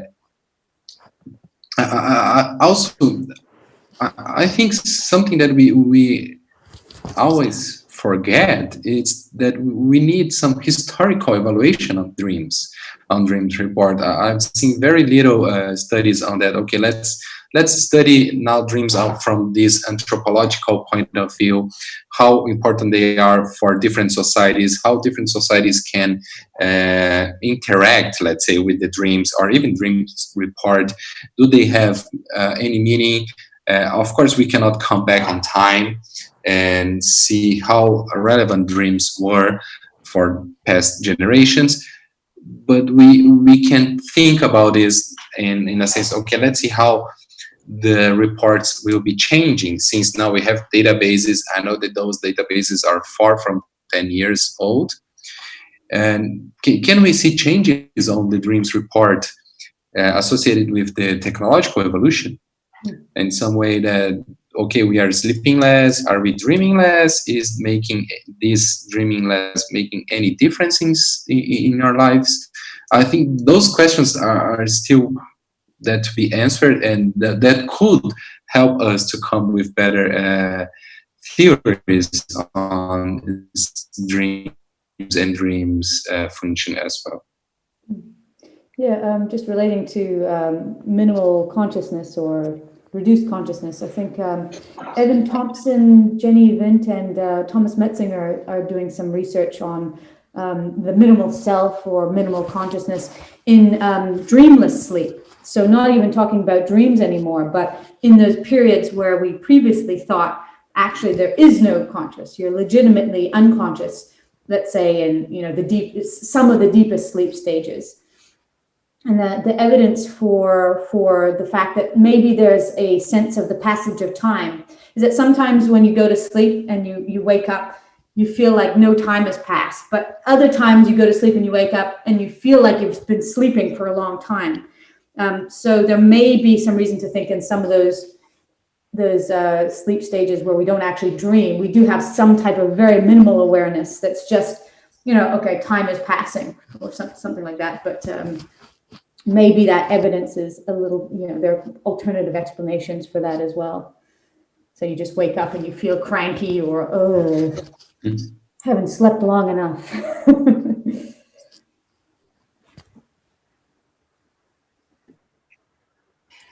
I don't know if someone else has a question, because the chat is very active, but I don't see questions. I see people interacting between them. So I'm not sure. Someone else wants to write a question or maybe ask a question. Cecilia, do you want to ask a question or something? Or I have a question for Felipe, but I will write him an email. So, sorry, Cecilia, I couldn't hear you. I have a question, but I will write. Okay, as you want. Okay. One of his results, and I want to discuss deeply. Yeah. That's all right. So I think I only want to ask like a fast question, a quick question related with these databases, sources of dreams. Do you think that they are in certain way useful for scientific purposes? Because I have the impression that maybe people tend to confabulate a little more when they write in those databases, because it's a sort of process of creation, right? It's not telling to someone or immediately after awakening, but it's telling a story. So do you think it is reliable or not? Or how can science use those databases? Yeah, actually, one of my impressions when I was looking up sex dreams, just to keep it spicy, was that a lot of the reports from, it sounded like young men, older boys, sounded like they were bragging about the sex they had in their dreams. It's like, yay. So you got to wonder, well, if you're going to brag about, oh, I had a threesome in my dream, it was so cool, then you're probably motivated to confabulate if you think people will be impressed by that or something. But generally, I think you can be suspicious of particular dream reports, so you don't know which ones have been confabulated. But when you find kind of trends in many dream reports, that's more likely to be reliable. So I've found some difficulties with that because I've done some research trying to find examples of particular delusions that happen in dreams. And some, for example, specific types of delusions are quite rare. So I was looking for cases of alien limb type phenomena where the person experiences their body moving on its own. And like I found 2 or 3 cases by looking through lots and lots of reports. And by my very own account, you know, I shouldn't trust 3 reports and make comments on those kind of things, but I do. So, you know, speculative cognitive science. Okay, we thank all of you to be here. It was a great meeting. So thank Felipe, Melanie, and all of you. Yes, thank you. So see you the next meeting, the next month. It will be about memory and it will be in English too. Oh, thank you. Thanks for hosting. That was fun. Thank you, Melanie. Thank you, Felipe. Thank you, guys. Thank you very much. It was really fun. Bye-bye. Bye, guys. Bye.